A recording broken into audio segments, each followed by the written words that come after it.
మనిషి పాపాలు చేయడానికి ఏమిటంటే యవ్వనం ఒకటి చాలు.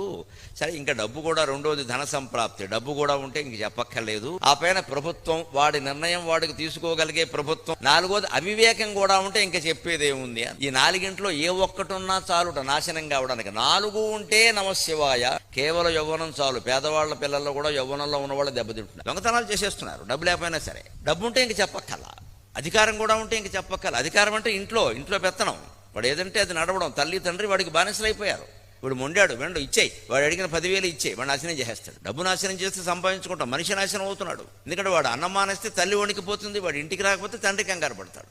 నువ్వు పోతే పోరా, బయటికి వెళ్ళి ఎక్కడికి పోతావు అని తండ్రి అనగలిగితే, నువ్వు అన్నం మానేస్తే నాకేమిట్రా అని తల్లి అనగలిగితే, వాడు 10,000 కాదమ్మా 10 రోజుల్లో బాగుపడతాడు. ఈ ధైర్యం మనకెక్కడది? ఎందుకని మనం మమకారం పెంచుకున్నాం బాగా. అన్నిటికీ మూలం అహంకారం, మమకారం. ఆ అహంకార మమకారాల వల్లే మనకి మాయాకారం ఏర్పడింది. ఈ మాయాకారాన్ని త్రోసేదే ఆ మాయాకారం.